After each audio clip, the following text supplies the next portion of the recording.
Oke semuanya, Assalamualaikum warahmatullahi wabarakatuh. Salam sejahtera untuk kita semua.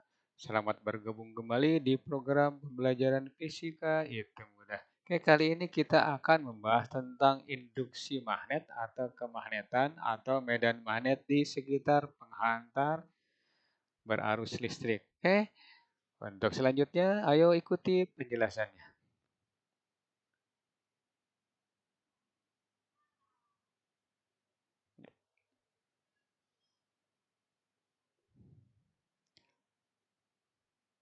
Induksi magnet di sekitar penghantar panjang lurus. Oke. Nah, sekarang bahasannya adalah yang pertama, sebuah pembahasan induksi magnet sekitar penghantar listrik, kemudian hukum Biot-Savart, kemudian induksi magnet di sekitar penghantar lurus, induksi magnet sekitar kawat melingkar, induksi magnet pada soloida, induksi magnet pada toroida, gaya magnetik pada penghantar, kemudian yang terakhir gaya magnetik pada muatan listrik. Oke, lebih jelasnya, ayo kita bahas satu persatu. Yuk, induksi magnet di sekitar penghantar lurus baru listrik ya. Nah, ini ada penghantar tembus kertas atau tembus bidang berarus listrik I. Nah, maka garis-garis gaya magnetnya berupa lingkaran-lingkaran dengan jumlah yang tak hingga ya. Nah, kalau magnet batang utara selatan itu berarti garis-garis gaya magnet dari utara menuju selatan. Kalau ini adalah berupa lingkaran-lingkarannya.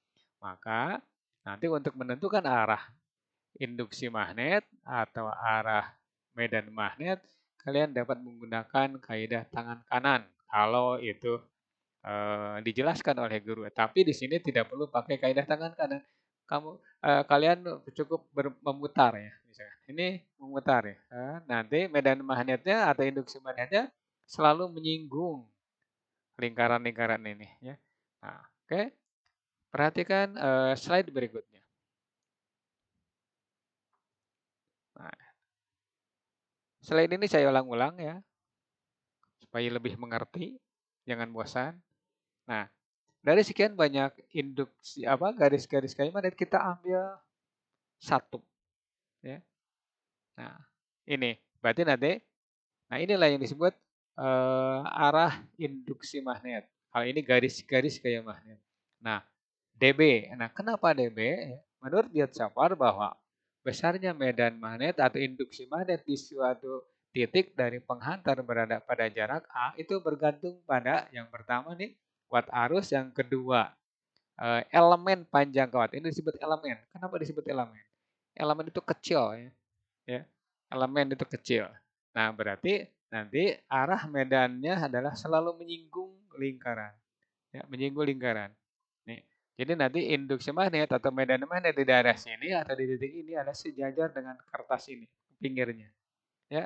Nah, jadi nanti muter lagi nih. Di sini berhenti langsung kerak tegak lurus ya. Nah, tegak lurus adalah jari-jari. Nah, bagaimana kalau di sini? Di sini. Berarti muter langsung truk langsung nah sini ya. Tuh. Kemudian di sini berarti tegak lurus terhadap A ya. Tuh sini.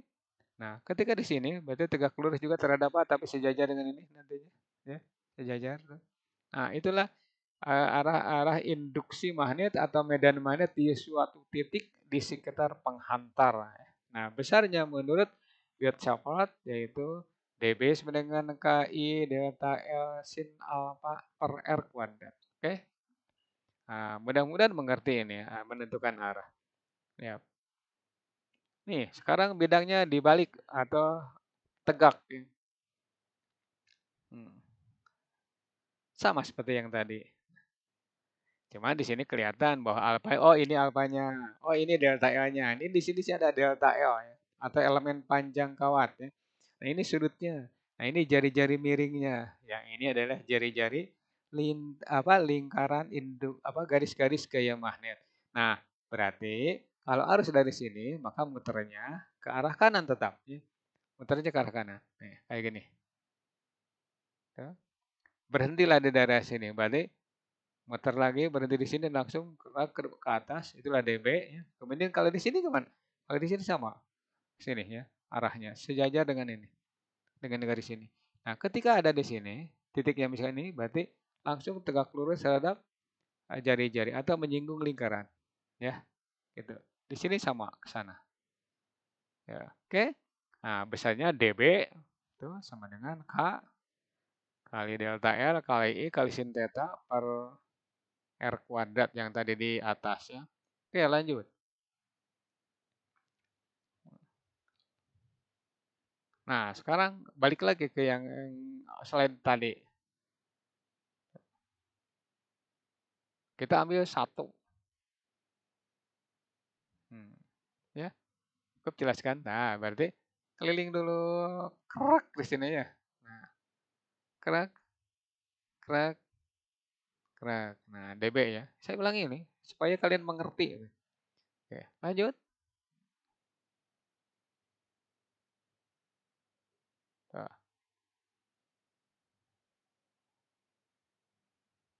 ya. Saya sajikan 3 dimensi ya. Nah, ini bagaimana kalau ada kayak gini nih? Nah, saya jelaskan.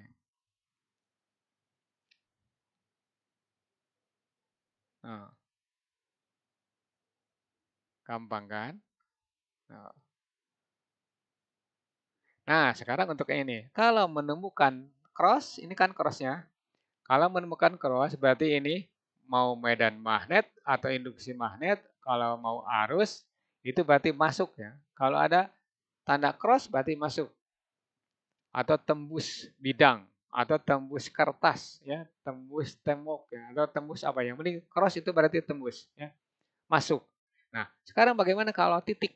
Titik berarti keluar ya, keluar bidang. Oke? Nah, bayangkan di depan Anda itu ada meja. Nah, berarti ketika Anda tunduk atau melihat ke arah muka meja, berarti bayangkan itu medan magnet atau arus. Kalau ada tandanya cross, berarti tembus meja yang kalian lihat. Oke? Nah, ini tinggal gampang ini. Berhenti di sini, berarti krek ke atas. Ini tegak lurus terhadap jari di sini. Ketika di sini, nih, terap. Ketika di sini, bawah ya, sampai seterusnya.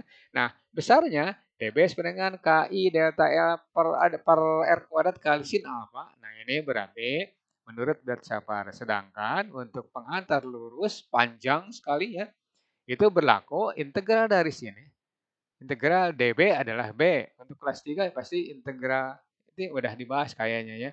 Integral dx berarti x, integral delta s berarti s. Nah, ini integral dB berarti B. Nah, jadi integral itu gabungan. Elemen-elemen digabung jadi besar gitu ya. Nah, kemudian delta L itu ada rumusnya tuh ya. Telan aja, bulat-bulat. Kemudian R kuadrat nanti diganti dengan A. Kemudian sin alfa. Nah, kalau diintegralkan, integral sin alfa itu berarti minus cos.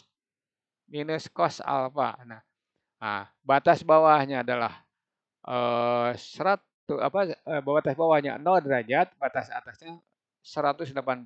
Cos 180 itu min 1 dikurangi nantinya, dikurangi cos 0 berarti min 1 berarti 2, min 2. Nah, ini duanya dari integral sinus alfa. Oke, seperti itu. B-nya induksi magnet atau medan magnet, satuannya Weber per meter kuadrat atau disingkat Web per meter kuadrat atau Tesla. Kalian mungkin pernah mendengar Tesla. Itu mobil listrik namanya Tesla. Nah, ini nama orang ya. Nama orang nih Tesla itu. Weber juga nama orang gitu. Gerd Schaffer juga nama orang. Nah, ini pertama kali ini apa medan magnet atau induksi mati di sekitar pengantar ditemukan secara tidak sengaja oleh Christian Ørsted ya, di labnya sendiri gitu. Oke. Nah, konstanta magnet 10 pangkat minus 7 Weber per ampere meter, kemudian di arus listrik ampere, A-nya jarak ke penghantar atau boleh disebut jari-jari juga ya, boleh. Jari-jari nih, jari-jari induksi magnet atau jari-jari garis-garis kayak magnet. Oke, seperti itu ya. Nah, terserah mau nyebut medan magnet atau medan apa induksi magnet terserah ya. Yang penting itu juga. Oke, lanjut. Nah, sekarang soal. Nah, ini udah ada 3G-nya ya. Nah, ini 3 dimensi ini. Nah, ini ada penghantar. Ini titik A, berarti nanti induksi magnetnya, garis-garis magnetnya berupa lingkaran menyinggung titik A. Menyinggung titik A. Nah, kuat arusnya 5 ampere, jaraknya ini 20 cm ke sini atau ke sini 20 cm. Nah, pertanyaannya, tentukan induksi magnet di titik A. Nah, diketahui biasa ya. Nah, jawab sekarang. Gitu ya. Gampang ini. 2KI per A. Rumusnya gampang.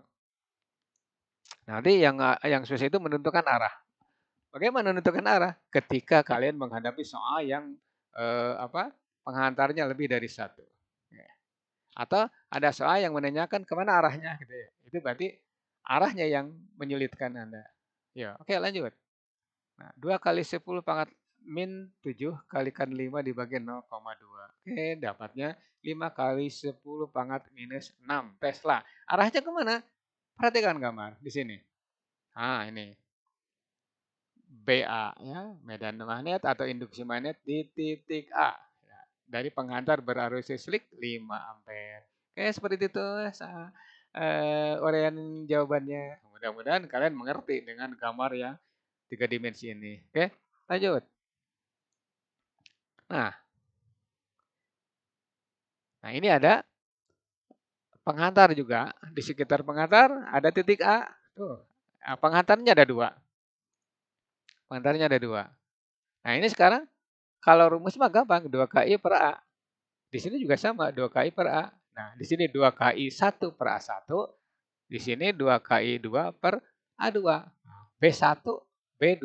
Ya, jadi induksi magnetnya sesuaikan dengan arusnya itu. Kalau arusnya I, berarti B saja. Kalau arusnya I1, B1. Kalau arusnya I2, B2. Kalau arusnya I3, B3. Sampai seterusnya ya. Oke, medan magnet di satu titik bergantung titiknya juga. Kalau A berarti BA. Gitu. Sesuaikan dengan titik itu notasinya. Oke, lanjut. Nah, ini adalah lingkaran-lingkaran garis gaya magnet dari I1. Di antaranya nih menyinggung titik A. Nah, balik lagi. Tuh, lanjut. Tuh ya. Nah, jari-jarinya berapa? Jari-jarinya A1. Nah, medan induksinya mana induksi magnet itu kemana nih? Nah, ke sini. Ya, menyinggung lingkaran ini tegak lurus terhadap A1. Tegak lurus ini buat segini gitu ya. Tuh. B1. Itu notasinya B1. Nah, itu berarti A itu dapat medan dari I1. Oh, dapat induksi magnet dari I1. Gitu. Oh, A itu dipengaruhi oleh arus I1. Boleh gitu kata-katanya. Nah, sekarang dari I2 kemana arahnya? Lihat. Nah, buat lingkaran. Ya. Balik lagi. Oh, sambung. Udah. Cukup sekali ya putar aja. Nah, nanti medan lagi. Induksi magnet di titik A itu menyinggung lingkaran tepat di titik A. Nah, kayak gini. Itu B2 gitu ya. Nah, udah jelas bahwa secara 3 dimensi B-nya ke arah Z negatif, B1-nya, B2-nya ke arah Z positif ya. Nah, berarti ini dianggap positif, di sini dianggap negatif. Maka medan magnet atau induksi magnet di titik A itu BA sama dengan B2 dikurangi B1. Nah, sedangkan arahnya mana BA itu? Ya terserah mau ke dalam atau mau ke arah B1, mau ke arah B2 atau 0. Nah, terserah, yang penting kalau B2 lebih besar dari B1 maka BA arahnya ke searah dengan B2 ya. Kalau sebaliknya B2 kecil dibanding dengan B1 berarti arah BA ke atau searah dengan B1. Nah, kalau nol itu berarti B1 dan B2 sama besar arah berlawanan. Ini mirip dengan perhitungan di mana titik yang mendapat gaya Coulomb 0 atau medan listrik 0. Sama di sini juga. Karena induksi magnet juga vektor. Jadi menghitungnya juga menggunakan kaidah vektor. Dijumlahkan atau dikurangkan atau diakarkan. Oke, seperti itu ya. Lanjut. Mudah-mudahan lebih mengerti lagi setelah penampilan slide ini. Ya. Soal yang kedua. Nah, lihat gambar. Ya. A berada di sekitar dua penghantar, dari penghantar 1I1 berarus listrik 4 ampere, 4 ampere, 20 cm jaraknya, dari sebelah kanan A ada titik, bukan ada titik, ada penghantar lagi berarus listrik 3 ampere, jaraknya 20 cm, ya. Nah, sekarang kita jawab, tuh balik lagi. Nah, B1 sekarang. B1 kemana? Nanti lihat. B1 sebenarnya 2KI1/1. Notasinya ganti-ganti ya. Rubah-rubah. Bergantung keadaan soal. Masukkan. Dapat ini nilainya. 2 kali 4 minus 7 kali 4 per 0,2. Nah, hasilnya 4 kali 10 pangkat minus 6. Tesla. Nah, sekarang ini mendahului aja nih. Induksi magnet I2 ya. Dari I2 berapa besarnya? Gampang ini B2 sebenarnya 2KI2/A2. Oke, masukkan nilainya. 2 kali 4 minus 7 kalikan 3 dibagi 0,2 hasilnya. Nah, 3 kali 10 pangkat 6 minus 6 Tesla. Nah, keluar. Ini ke bawah. Supaya jelas keluar dan ke bawahnya, kalian gunakan 3 dimensi. Perhatikan uraian. Ini sumbu X, sumbu Z, sumbu Z. Z negatif, Z positif. Nih. Oh. Berarti ini ke bawah. B1 ke bawah, ya. Nah, B1 ke bawah tuh nih. B2 keluar. Nah, keluarnya itu kan karena 3 dimensi, berarti ke arah Z positif gitu ya. Ya. Nah, kalau satu dimensi berarti B2 digambarkan atau dilambangkan berupa titik nantinya ya, berupa titik. Karena ini 3 dimensi ya udah pakai 3 dimensi B2 ke arah Z positif. Resultan kan. Nih, balik lagi. Jadi membuat resultan jangan sembarangan. B ya. BA. Berapa nilainya? Nah, nilainya di sini. Induksi magnet di A, BA akar dari B1 kuadrat tambah B2 kuadrat. Kenapa? Nah, karena B1 dengan B2 adalah tegak lurus. Oke? Nah, maka nilainya masukkan. 4 kali 4 min 6 kuadrat ditambah 3 kali 4 minus 6 kuadrat. Nah, di sini ada 10 4 min 6. Di sini juga ada 10 min 6 kuadratkan. Keluarkan supaya gampang. Nah, 10 4 minus 6. Nah, akar dari 16 ditambah 9 berarti 25 ya. Oke, 5 kali 10 pangkat minus 6 Tesla. Arahnya kemana? Nih, kelihatan. Nah, kenapa saya menyarankan kalian harus hafal, harus mampu menggambarkan atau menghayalkan gitu ya kemana B1, kemana B2, kemana arah medan, kemana arah arus arah induksi magnetnya. Nah, di sinilah fungsinya. Kalian mungkin benar di perhitungan B1, B2, tapi nanti kemungkinan salah besar di sini. Kenapa? Karena mungkin tidak tahu arah ya. Nah, nanti kalau dinilai kalian ini hilang skor dari daerah sini. Oke, itu pembahasan salah satu soal. Nanti akan diperbanyak soal-soal yang berhubungan dengan perhitungan seperti ini ya. Oke, lanjut ke slide berikutnya. Nah, sekarang di sini ada segitiga. Ada segitiga nih. Di sudut-sudut segitiga ada I1, I2. Di sini titik A. Nah, titik A walaupun berarus listrik ya. Arus listrik, misalkan ada penghantar, itu tidak pengaruh. Kenapa? Karena ditanyakan di A. Sama begini. Ketika sebuah muatan dikenai ada dia mengalami medan listrik dari muatan lain, maka muatan yang terpengaruh itu dianggap nol. Gitu. Ini juga sama. Berapapun besar arus listrik di A, karena ditanyakan di A, maka itu tidak pengaruh. A mendapat induksi magnet atau medan magnet dari I1 atau dari penghantar 1 atau dari penghantar yang kedua. Oke? Perhatikan, tanpa digambarkan lingkaran-lingkaran garis-garis gaya magnet. Perhatikan nih. Tuh. Ini berarti tuh ya. Nah, berhentilah sebelah kiri. Truk langsung ke atas ya. Nah, ini juga sama. Wire, muter ya. truk ada. Berarti ini ada garis gaya magnet yang menyinggung titik A dari mana? Dari I2. Muterannya jauh nih. Nah, ke sini. Ya, ini B. Ini juga sama. Ini dari mana nih? Ini dari I1. Jadi muternya sama nih. Berhentilah sebelah sini. Truk langsung buat garis. Nah, tegak lurus ya. Gitu. Ini juga semua jauh. Nah, sampai sini. Nah, resultan kan. Nah, ini BA. Nah, B1. Nah, dari sini kan. B2. Ini dirahasiakan dulu nih B1 B2-nya nih. Datangnya eh, terakhir nih. Nah, yang terakhir nih. BA. Nah, berapa BA? Ingat ini sudutnya berapa? 60 derajat ya. Berarti nanti BA sama dengan akar dari B1 kuadrat ditambah B2 kuadrat ditambah 2B1 B2 cos. Nah, theta yang ini atau cos alpha ini kan itu. Nah, sampai juga nih.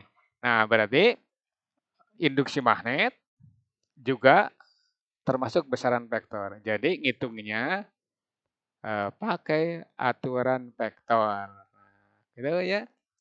Begitu penjelasan untuk apa induksi magnet di sekitar penghantar lurus. Nah, nanti di pembahasan berikutnya itu tidak pengaruh besar. Kenapa? Karena di sini sudah dibahas arah-arahnya. Jadi kalian tinggal ingat-ingat di induksi magnet di penghantar panjang lurus. Oke. Nah, next video latihan 1 nantinya induksi magnet di sekitar penghantar panjang lurus. Oke.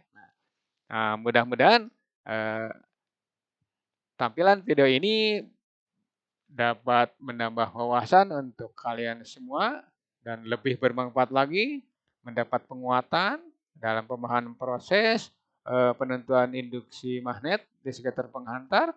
Nah, seandainya video ini bermanfaat untuk kalian, maka tinggalkan like, komen, dan subscribe, serta share ke teman Anda yang ada di sana, supaya mereka juga ikut mempelajari dan memahami induksi magnet di sekitar penghantar berarus listrik.